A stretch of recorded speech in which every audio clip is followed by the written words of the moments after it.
भक्तजनों, पहले हम सत्यनारायण भगवान का पूजा समगरी सुनते हैं, साथ में कथा सुनेंगे। सत्यनारायण भगवान की पूजा में क्या क्या समगरी लगती है, आइए जानते हैं। सत्यदेव का पूजन करके कथा पाठ कर संपन्न किया जाता है, क्योंकि इन दिनों में किया गया व्रत विशेष फलदायी माना गया है। यूँ तो किसी भी मंगल कार्य हेतु इसे कभी भी किया जा सकता है, लेकिन जिस दिन का संकल्प किया हो उसी दिन व्रत करना उचित होगा। व्रत के दिन जो समगरी लगती है उसको पहले से इकट्ठा कर ले, जैसे केले के पत्ते, आम के पत्ते तोड़ के लिए, पंच पल्लव कलश, नवग्रहों के लिए लाल कपड़ा, भगवान के आसन के लिए सफ़ेद कपड़ा, शालिग्राम में सील, तुलसी दल, चंदन, चावल, अबीर, गुलाल, कुमकुम, लवंग, इलायची, नारियल, सुपारी, घी, अगरबत्ती, पुष्पा, अनेक मौसमी फल, केला, पंचमृत, दक्षिणा, नैवेद्य, पुण्य आहवाचन प्रसाद के लिए पंचजीरी, मिष्टन आदि। इस दिन प्रातः काल ब्रह्म मुहूर्त में उठकर नित्य कर्मों से निवृत्त होकर स्नान करे। संध्या करने के उपरांत सूर्य देव भगवान को प्रणाम करे। चंदन, अक्षत, धूप, दीप आदि से सूर्य की पूजा करके उनसे प्रार्थना करे कि मैं अपने इष्ट सिद्धि सब आप चित्तियों के नाश, सब पापों को दूर करने, मनोरथ सिद्धि आदि के लिए श्री सत्यनारायण व्रत का पूजन करना चाहता हूँ।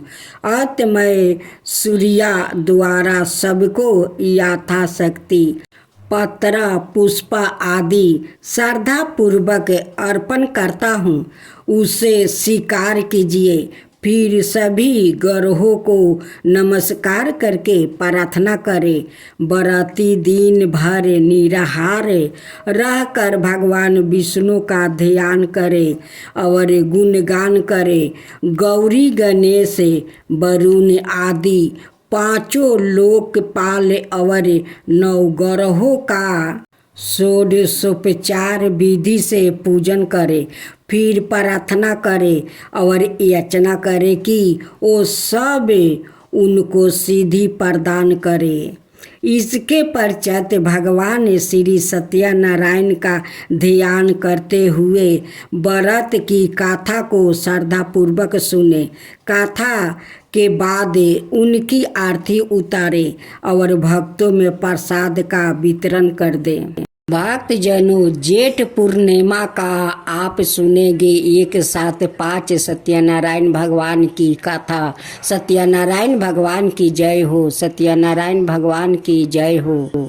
एक समय की बात है, नैसीरन तीर्थ में सैनिकादि के 88,000 ऋषियों ने इस कलयुग में वेद विद्या रहित मनुष्यों को प्रभु भक्ति किस प्रकार मिल सकती है और उनका उद्धार कैसे होगा। हे मुनि श्रेष्ठ, कोई ऐसा तप बताइए जिससे थोड़ा समय में ही पुण्य मिले और मन वांछित फल भी मिल जाए। इस प्रकार की कथा सुनने की हम इच्छा रखते हैं। सबर शास्त्रों के गाता सूत जी बोले, हे विष्णुवो, पूज्य आप सभी ने प्राणियों के हित की बात पूछी है, इसलिए मैं ऐसे श्रेष्ठ व्रत को आप लोग को बताऊंगा जिसे नारद जी ने लक्ष्मी नारायण जी से पूछा था। और लक्ष्मीपति ने मुनि श्रेष्ठ नारद जी से कहा था, आप सब इसे ध्यान से सुनिए। एक समय की बात है, योगी राज नारद जी दूसरों के हित की इच्छा लिए अनेकों लोकों में घूमते हुए मृत्युक लोक में आ पहुँचे। यहाँ उन्होंने अनेक योनियों में जन्मे पर आए सभी मनुष्यों को अपने कर्मों द्वारे अनेकों दुखों से पीड़ित देखा। उनका दुख देख नारद जी सोचने लगे कि कैसे यत्न किया जाए जिसके करने से निश्चित रूप से मानव के दुखों का अंत हो जाए। इसी विचार पर मनन करते हुए वो विष्णु लोक में गए।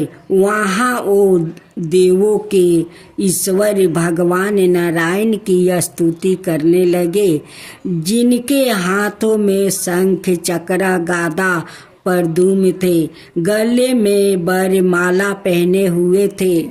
स्तुति करते हुए नारद जी बोले, हे भगवान, आप अत्यंत शक्ति से पसंद है।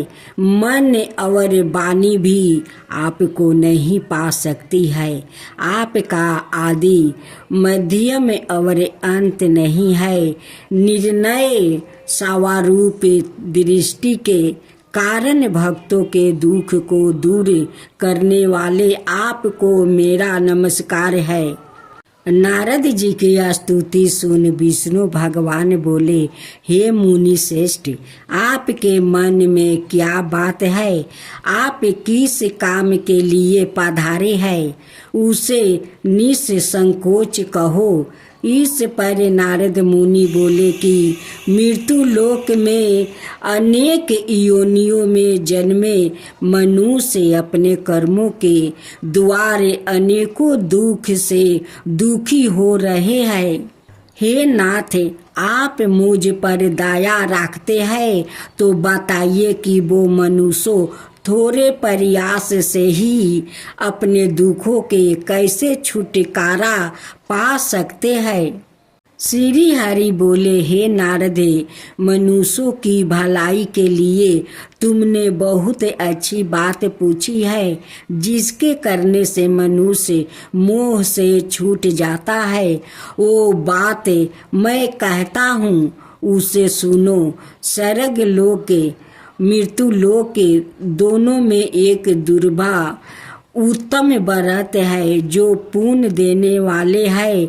आज सो प्रेम बस होकर मैं उसे तुमसे कहता हूँ, श्री सत्यनारायण भगवान का व्रत अच्छी तरह विधान पूर्वक करके मनुष्य तुरंत ही यहाँ सुख भोग करे मरने पर मोक्ष पाता है। श्री हरि के वचन सुन नारद जी बोले कि उस व्रत का फल क्या है और उसका विधान क्या है? यह व्रत किसने किया था? इस व्रत को किस दिन करना चाहिए? सभी कुछ विस्तार से बताइए। नारद जी की बात सुनकर श्री हरि बोले, दुख शोक को दूर करने वाला यह व्रत सभी स्थानों पर विजय दिलाने वाला है।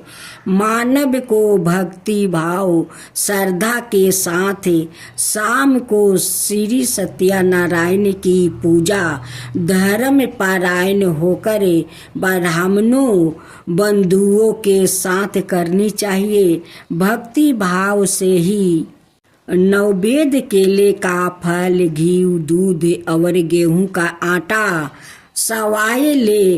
गेहूं के स्थान पर साठी का आटा, शक्कर और गुड़ लेकर सभी भक्षण योग पदार्थों को मिलाकर भगवान का भोग लगाए।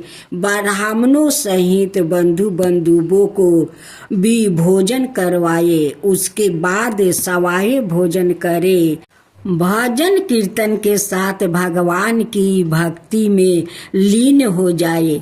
इस तरह से सत्यनारायण भगवान का यह व्रत करने पर मनुष्य की सारी इच्छाएं निश्चित रूप से पूरी होती है। इस कली काल अर्थात कलयुग में मृत्यु लोक में मोक्ष का यही एक सरल उपाय बताया गया है। श्री मन नारायण नारायण नारायण भज मन नारायण नारायण नारायण। श्री सत्यनारायण भगवान की जय। अब सुने दूसरा अध्याय।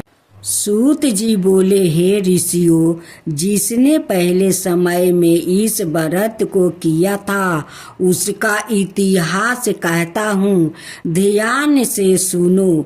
सुंदर काशीपुरी नगरी में एक अत्यंत निर्धन ब्राह्मण रहता था।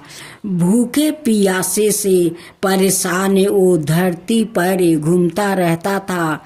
ब्राह्मणों से प्रेम करने वाले भगवान ने एक दिन ब्राह्मण का वेश धारण कर उसके पास जाकर पूछा, हे वीरपा, नित्य दुखी होकर तुम पृथ्वी पर क्यों घूमते हो? दीन ब्राह्मण बोला, मैं निर्धन ब्राह्मण हूँ, भिक्षा के लिए धरती पर घूमता हूँ। हे भगवान, यदि आप इसका कोई उपाय जानते हो तो बताइए। वृद्धा ब्राह्मण कहता है कि सत्यनारायण भगवान को मन वांछित फल देने वाले हैं, इसलिए तुम उनका पूजा करो। इसे करने से मनुष्य सभी दुखों से मुक्ति हो जाता है। वृद्धा ब्राह्मण बन कर आए सत्यनारायण भगवान उस निर्धन ब्राह्मण को व्रत का सारा विधान बताकर अंतर्ध्यान हो गए। ब्राह्मण मन ही मन सोचने लगा कि जिस व्रत को वृद्धा ब्राह्मण करने को कह गया है मैं उसे जरूर करूँगा। यह निश्चित करने के बाद उस रात में नींद नहीं आई। वो सवेरे उठकर सत्यनारायण भगवान के व्रत का निश्चित करे भिक्षा के लिए चल गया। उस दिन निर्धन ब्राह्मण को भिक्षा में बहुत धन मिला, जिससे उसने बंधुओं के साथ मिलकर श्री सत्यनारायण भगवान का व्रत संपन्न किया। भगवान सत्यनारायण का व्रत संपन्न करने के बाद वो निर्धन ब्राह्मण सभी दुखों से छूट गया और अनेक प्रकार की संपत्तियों से युक्त हो गया। उसी समय से यह ब्राह्मण हर माह इस व्रत को करने लगा। इस तरह से सत्यनारायण भगवान के व्रत को जो मनुष्य करेगा वो सभी प्रकार के पापों से छूटकर मोक्ष को प्राप्ति होगा। जो मनुष्य इस व्रत को करेगा वो भी सभी दुखों से मुक्त हो जाएगा। सूत जी बोले कि इस तरह से नारद जी से नारायण जी का कहा हुआ। श्री सत्यनारायण व्रत को मैंने तुमसे कहा है। हे वीरपो, मैं अब और क्या कहूँ? ऋषि बोले, हे मुनिवर, संसार में उस वीरपा से सुन कर और किस किस ने इस व्रत को किया है, हम सब इस बात को सुनना चाहते हैं। इसके लिए हमारे मन में श्रद्धा का भाव है। सूत जी बोले, हे मुनियों, जिस ने इस व्रत को किया है ओ सब सुनो। एक समय वही वीरपा धन ऐश्वर्य के अनुसार अपने बंधु बंधुओं के साथ इस व्रत को करने को तैयार हुआ। उसी समय एक लकड़ी बेचने वाला बूढ़ा आदमी आया और लकड़ियाँ बाहर राख कर अंदर ब्राह्मण के घर में गया। प्यास से दुखी वो लकड़हारा उनको व्रत करते देखा। बिरपा को नमस्कार कर पूछने लगा कि आप यह क्या कर रहे हैं और इसे करने से क्या फल मिलेगा, कृपया मुझे भी बताइए। ब्राह्मण ने कहा कि सब मनोकामनाओं को पूरा करने वाला यह सत्यनारायण भगवान का व्रत है। इनकी कृपा से ही मेरा घर में धन धनाए आदि की वृद्धि हुई है। बिरपा से सत्यनारायण व्रत के बारे में जानकर लकड़हारा बहुत पसंद हुआ। चनामृत लेकर वो प्रसाद खाने के बाद वो अपने घर गया। लकड़हारा ने अपने मन में संकल्प किया कि आज लकड़ी बेचने से जो धन मिलेगा उसी से सत्यनारायण भगवान का उत्तम व्रत करूँगा। मन में इस विचार को ले बूढ़ा आदमी सिर पर लकड़ियाँ रखा उस नगर में बेचने गया जहाँ धनी लोग ज्यादा रहते हैं। उस नगर में उसे अपनी लकड़ियाँ का दाम पहले से 4 गुना अधिक मिलता है। बूढ़ा प्रसन्नता के साथ दाम लेकर शक्कर, घी, दूध, दही और गेहूं का आटा लेकर आता है। सत्यनारायण भगवान के व्रत की अनाय सामग्रियों लेकर अपने घर गया। वहां उसने अपने बंधु बंधुओं को बुलाकर विधि विधान से सत्यनारायण भगवान का पूजन और व्रत किया। इस व्रत के प्रभाव से वो बूढ़ा लकड़हारा धन पुत्रा आदि से युक्त होकर संसार के समस्त दुख भोग अंत काल में वैकुंठ धाम चला गया। श्री मन नारायण नारायण नारायण, भज मन नारायण नारायण। श्री सत्यनारायण भगवान की जय। अब तीसरा अध्याय सुने। सूत जी बोले, हे श्रेष्ठ मुनियों, अब आगे की कथा कहता हूँ। पहले में उल्का मुख्य नाम का एक बुद्धिमान राजा था। वो सत्य भक्त और जितेंद्रिय था। प्रतिदिन देव स्थानों पर जाता और निर्धनों को धन देकर उनके कष्ट दूर करता था। उसकी पत्नी कमल के समान मुख वाली थी, सती साध्वी थी। भरतशील नदी के तट पर उन दोनों ने श्री सत्यनारायण भगवान का व्रत किया। उसी समय साधु नाम का एक वेश्या आया। उसके पास व्यापार करने के लिए बहुत सा धन भी था। राजा को व्रत करते देख कर वो विनय के साथ पूछने लगा, हे राजन, भक्ति भाव से पूर्ण होकर आप यह क्या कर रहे हो? मैं सुनने की इच्छा रखता हूँ, तो आप मुझे बताइए। बंधुओं के साथ पुत्रादि की प्राप्ति के लिए एक महाशक्तिमान श्री सत्यनारायण भगवान का व्रत वो पूजन कर रहा है। राजा के वचन सुन साधु आदर से बोला, हे राजन, मुझे इस व्रत का सारा विधान कहिए। आपके कथन अनुसार मैं भी इस व्रत को करूँगा। मेरी भी संतान नहीं है और इस व्रत को करने से निश्चित रूप से मुझे संतान की प्राप्ति होगी। राजा से व्रत का सारा विधान सुने व्यापार से निमृत होकर वो अपने घर गया। साधु वेश्या ने अपनी पत्नी को संतान देने वाले इस व्रत का वरन कह सुनाया और कहा कि जब मेरी संतान होगी तब मैं इस व्रत को करूँगा। साधु ने इस तरह के वचन अपनी पत्नी लीलावती से कहे। एक दिन लीलावती पति के साथ आनंदित हो संसारिक धर्म में परिभीत होकर सत्यनारायण भगवान की कृपा से गर्भवती हो गई।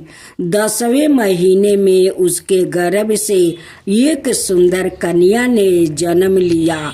2 दिन में वो ऐसे बढ़ने लगी जैसे कि शुक्ला पक्ष का चंद्रमा बढ़ता है। माता पिता ने अपनी कन्या का नाम कलावती रखा। एक दिन लीलावती ने मीठे शब्दों में अपने पति को याद दिलाया कि अपने सत्यनारायण भगवान के जिस व्रत को करने का संकल्प किया था उसे करने का समय आ गया है। आप इस व्रत को करिए। साधु बोला कि हे वीरपे, इस व्रत को मैं उसके विवाह पर करूँगा। इस प्रकार अपनी पत्नी को आश्वासन देकर वो नगर को चला गया।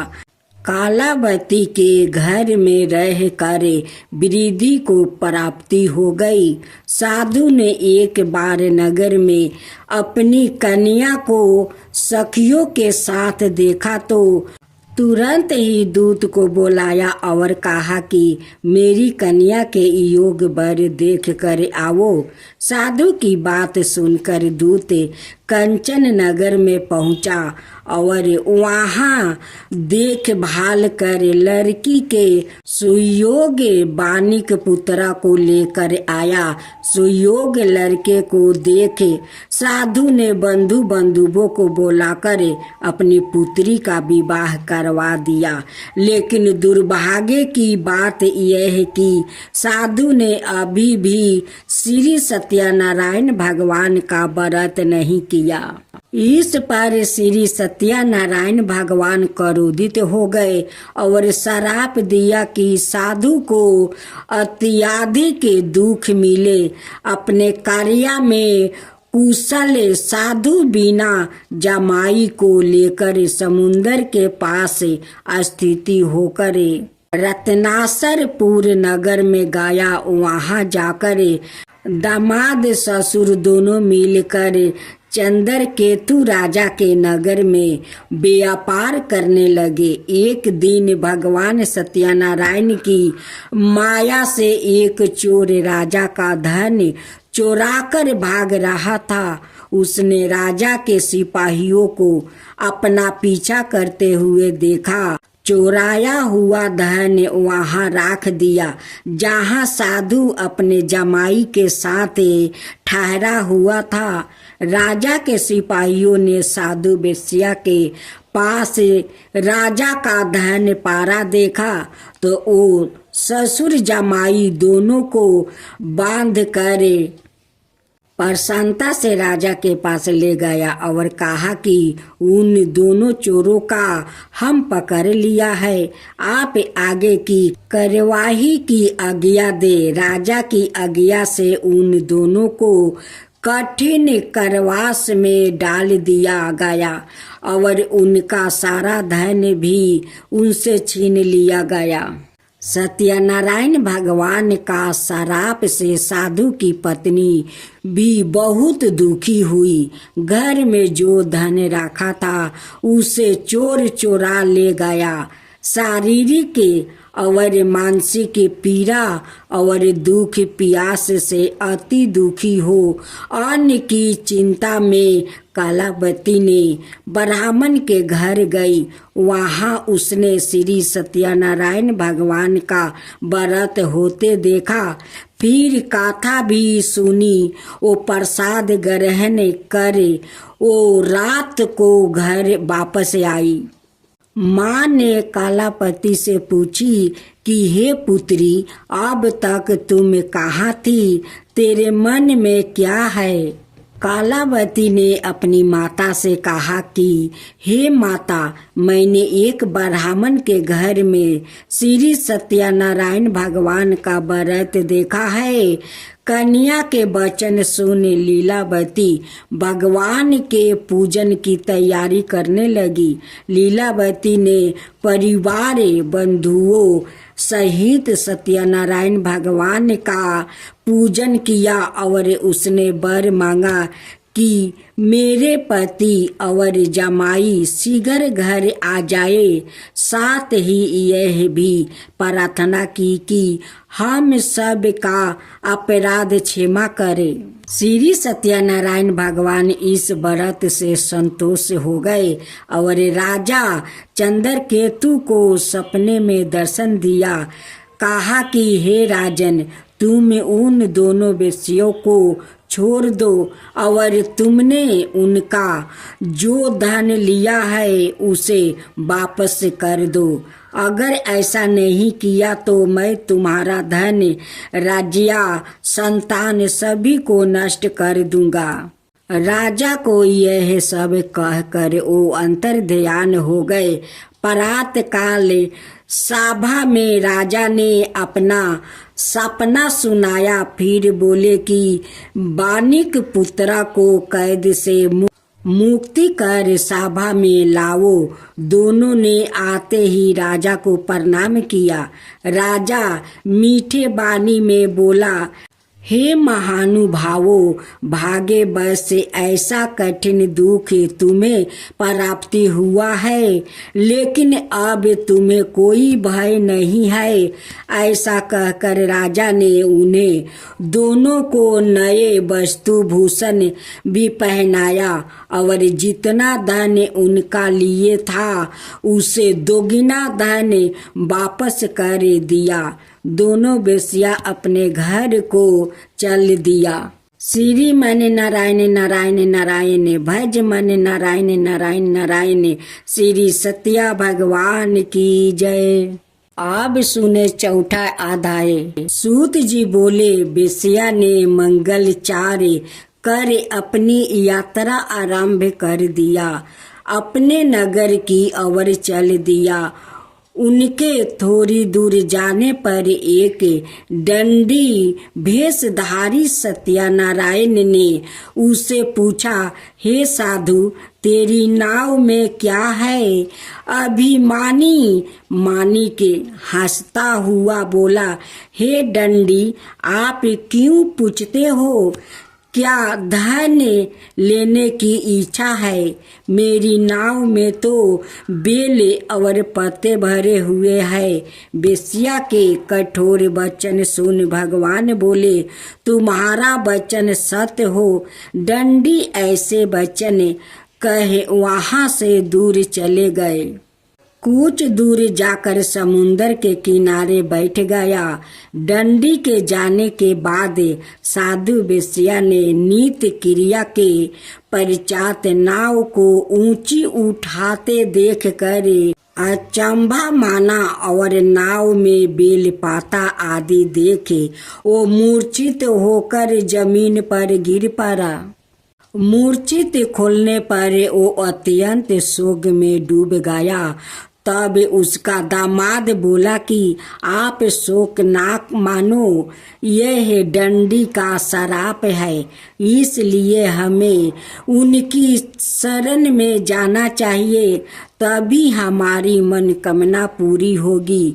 दामाद की बात सुनकर वो दंडी के पास पहुंचा और अत्यंत भक्ति भाव से नमस्कार करके बोला, मैंने आपसे जो जो सत्य वचन कहे थे उनके लिए मुझे क्षमा कर दीजिए।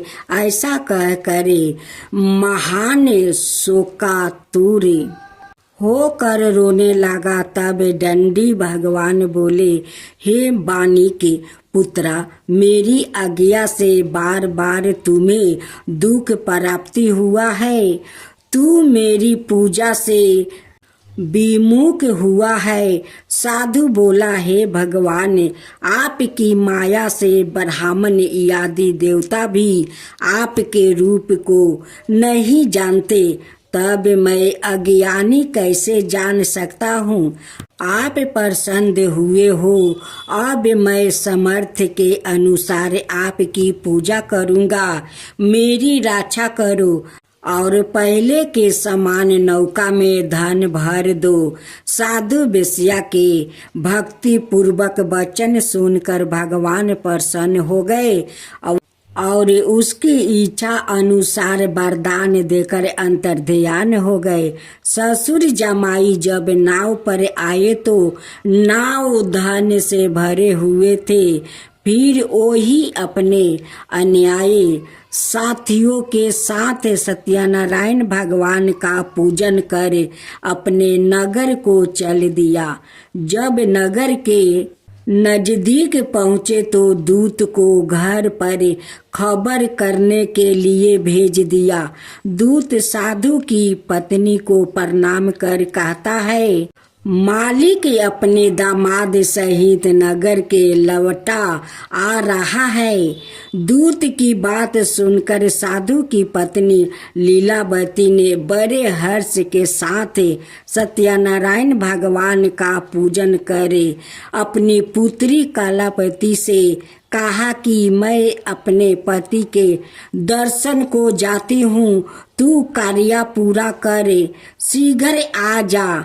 माता के ऐसे वचन सुनकर कलावती जल्दी से प्रसाद छोड़कर अपने पति के पास चली गई। प्रसाद की अवज्ञा के कारण श्री सत्यनारायण भगवान रूठ हो गए और नाव सहित उसके पति को पानी में डुबो दिया। कलावती अपने पति को वहाँ ना पाकर रोती हुई जमीन पर गिर गई। नौका को डूबा हुआ देखे कन्या को रोता देखे साधु दुखी होकर बोला कि हे प्रभु, मुझसे और मेरे परिवार से जो भूल हुआ है उसे क्षमा कर दीजिए। साधु के दीन वचन सुनकर सत्यनारायण भगवान प्रसन्न हो गए और आकाशवाणी हुई, हे साधु, तेरी कन्या मेरे प्रसाद को छोड़कर आई है, इसलिए उसका पति अदृश्य हो गया है। यदि वो घर जाकर प्रसाद खाकर लौटती है तो इसे उसका पति अवश्य मिलेगा।